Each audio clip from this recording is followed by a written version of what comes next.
नमस्कार, स्वागत है आपका एस टीवी में। और शुरुआत करते हैं मुख्य खबरों की।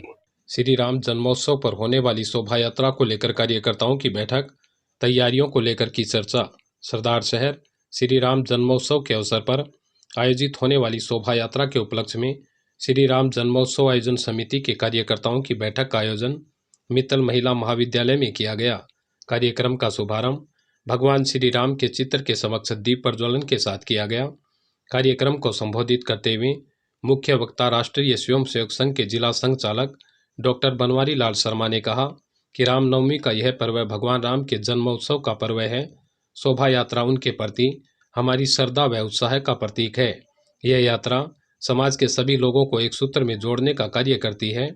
राष्ट्रीय स्वयंसेवक संघ के सीकर विभाग के सह कार्यवाहक सुभाष ने कार्यक्रम की प्रस्तावना में कहा कि सूर्यवंशी दशरथ पुत्र श्री राम द्वारा अपने जीवन चरित्र से सुस्थापित मर्यादा के कारण प्रत्येक भारतीय जनमानस ने श्री राम को मर्यादा पुरुषोत्तम के रूप में स्वीकार कर अपनी सनातन संस्कृति में अंगीकार किया है।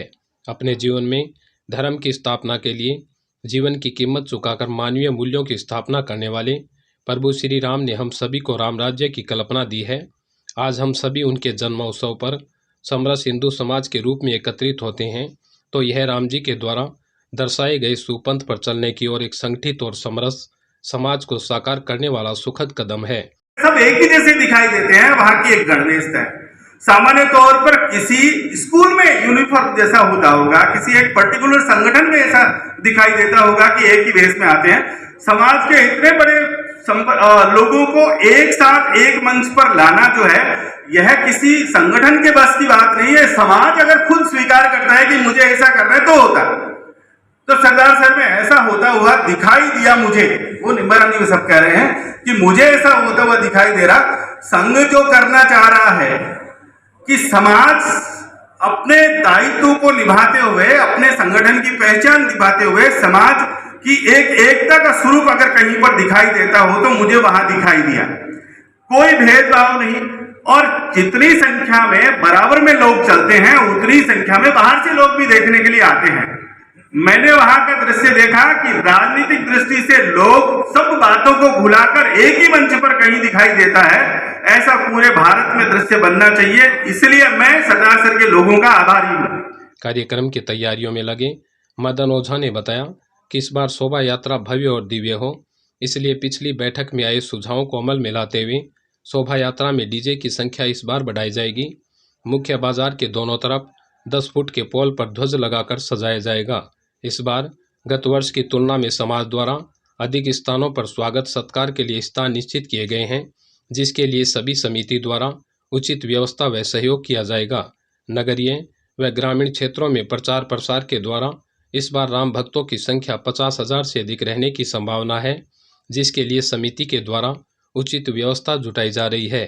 सुभाष जी बता रहे थे कि 2017 में शोभा यात्रा का प्रारंभ किया गया और उसके बाद में अनवरत इसका स्वरूप है वो दिव्य और भव्य बनता जा रहा है। तो 2017 के कार्यक्रम में जब 100 लोगों का लक्ष्य रखा गया और वो संख्या आप सबके आशीर्वाद से और आप सबके सहयोग से 1000 की हो गई, तब आने वाले समय में 2018 की जो यात्रा थी उसमें कुछ नवाचार करने का प्रयास किया। उसी में एक चीज थी कि अपने जो विक्रम संवत है तो तिथि के हिसाब से अपने को पंचांग का प्रकाशन करना चाहिए। 2018 में जब पहली बार पंचांग का प्रकाशन किया गया और जब उसका वितरण किया तो 2019 में जैसे ही नववर्ष शुरू हुआ तो लोगों की डिमांड आनी शुरू हो गई कि जो पिछली बार आपने पंचांग का प्रकाशन किया उस पंचांग की हमें आवश्यकता है। तो 2019 में भी और 2020 में भी पंचांग का प्रकाशन किया। 2 साल कोरोना के कारण अपनी यात्रा नहीं हो पाई। गत वर्ष भी पंचांग का प्रकाशन किया और इस वर्ष भी 10,000 प्रतियों में पंचांग का प्रकाशन किया जा रहा है, जो शीघ्र ही 2-4 दिनों में आने के बाद में घर घर वितरण का जो अपना कार्यक्रम रहता है वो रहेगा ही। इसके अलावा कार्यक्रम में शामिल होने के लिए 2018 की यात्रा में हमने एक ऑनलाइन पंजीयन का विकल्प चुना। डोर टू डोर संपर्क का कार्यक्रम आज भी चल रहा है, पीछे भी कार्यक्रमों में हुआ है, लेकिन एक ऑनलाइन पंजीयन का जो अपन ने लिंक जारी किया, उस लिंक पे 5,000 से अधिक लोगों ने 2018 में पंजीयन किया, तो उनका रिकॉर्ड अपने पास हो गया। जो आगे आगे की जो शोभा यात्रा है 2019 की, 20 की और पीछे वाली, इन सब यात्राओं में कॉमन जो कॉन्टैक्ट थे उनको छोड़ के 20,000 से अधिक कॉन्टैक्ट अपने पास उपलब्ध है, जिनको इस कार्यक्रम की सूचना अभी हम व्हाट्सएप मैसेज के जरिए भेज रहे हैं, उनको लिंक प्रोवाइड करवा रहे हैं। कार्यक्रम की सूचनाएं किस प्रकार का कार्यक्रम होना है, कब होना है, कहां से होना है, इस प्रकार की जानकारी उनको उपलब्ध करवा रहे हैं, उसी पे पुनः पंजीयन करवा रहे हैं। तो अभी तक काफी अच्छी मात्रा में पंजीयन भी हुआ है। कार्यक्रम में जब ये बात आई कि उन्होंने साफा निर्धारित कर दिया है, प्रत्येक जो व्यक्ति शामिल होगा वो साफा बांध के ही शामिल होगा। शोभा यात्रा की सह संयोजिका जयश्री वर्मा ने उपस्थित कार्यकर्ताओं से आग्रह किया कि इस बार की शोभा यात्रा में मातृशक्ति की संख्या अधिक रहे। इसके लिए सभी कार्यकर्ता अपने परिवारों में माताओं और बहनों को शोभा यात्रा में साथ लेकर आएं। इस बार नवीन प्रयोग में राजस्थानी व हरियाणवी परिधान पहने मातृशक्ति यात्रा में सम्मिलित होंगे। वहीं पिछले वर्षों की मराठा व बंगाली परिधान की वाहनियों में भी मातृशक्ति रहेंगी। बैठक में आयोजन समिति अध्यक्ष ब्रजमोहन सराफ, सुबोध सेठ या मोहनलाल सेवदा, दीपचंद बिहानी व शिवरतन सोनी सहित 125 कार्यकर्ता उपस्थित रहे। इस खबर के प्रायोजक है नवदुर्गा टेक्सटाइल, सरदार शहर के लेडीज मार्केट में बेहतरीन साड़ियों का शोरूम। लगातार 37 सालों से आपकी सेवा में, विश्वसनीय नाम और बेहतरीन साड़ियाँ। तो देर किस बात की, आज ही खरीदें अपने मनपसंद की साड़ियाँ और अन्य कपड़े। दुल्हन वही जो पिया मन भाए, आपके बजट और आपके विश्वास का स्थान Nandlal Joshi, Navdurga textile cloth merchant, ladies market, Sardarshahar. बढ़ते हैं अगली खबर के लिए। पत्रकारों ने अपनी विभिन्न मांगों को लेकर किया विधानसभा का घेराव। मुख्यमंत्री के नाम सौंपा 16 सूत्रीय मांग पत्र का ज्ञापन। राजधानी जयपुर में पत्रकार सुरक्षा कानून लागू कराने के लिए मंगलवार को पिंक सिटी प्रेस क्लब से विधानसभा तक पैदल मार्च निकाला गया और मुख्यमंत्री के नाम वरिष्ठ मंत्री प्रताप सिंह खाचरियावास को ज्ञापन सौंपा गया। इस दौरान मंत्री खाचरियावास ने उपस्थित पत्रकारों को आश्वस्त करते हुए कहा कि इस संदर्भ में मुख्यमंत्री से बात कर पत्रकार सुरक्षा कानून लागू कराने के लिए हर संभव प्रयास किए जाएंगे। साथ ही पत्रकारों के एक प्रतिनिधि मंडल को मुख्यमंत्री से मिलवाया जाएगा ताकि वो अपनी बात उनके सन्मुख रख सके।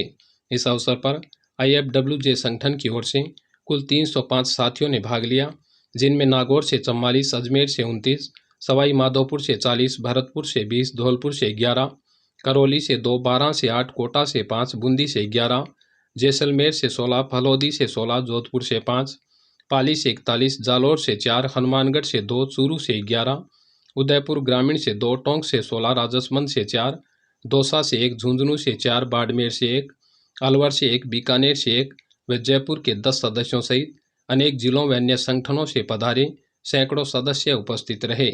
संगठन के प्रदेश अध्यक्ष उपेंद्र सिंह राठौड़ ने कहा कि जब तक पत्रकारों की मांगों को नहीं माना जाएगा तब तक अलग अलग गतिविधियों के माध्यम से लगातार हमारा आंदोलन जारी रहेगा। उन्होंने प्रदर्शन में भाग लेने वाले सभी पत्रकार साथियों का आभार व्यक्त किया। आज जो यहाँ से पैदल मार्च किया गया है, राजस्थान से आए हुए सैकड़ों की संख्या में पत्रकारों ने पत्रकार सुरक्षा कानून की मांग की है। पत्रकार जो लोकतंत्र के तीनों स्तंभों की यदि कोई समस्या होती है तो वो दौड़ करके पत्रकारों के सामने आते हैं। लेकिन विडंबना ये है कि आज पत्रकार स्वयं अपनी सुरक्षा की मांग कर रहा है। वो किसी भी राज्य के लिए बहुत बड़ी बात होनी चाहिए। ये मांग पिछले 7 सालों से उठाई जा रही है पत्रकारों के द्वारा कि बेशक आप हमें भूखंड मत दो, बेशक आप हमारी पेंशन योजना रोकें, लेकिन कम से कम हमें सुरक्षित वातावरण तो दें ताकि जनता के बीच में, शासन और प्रशासन के बीच में, जनता के बीच की एक महत्वपूर्ण कड़ी है पत्रकार। यदि वही निष्पक्ष पत्रकारिता नहीं कर पाएगा तो आप लोकतंत्र की कल्पना ही नहीं कर सकते हैं।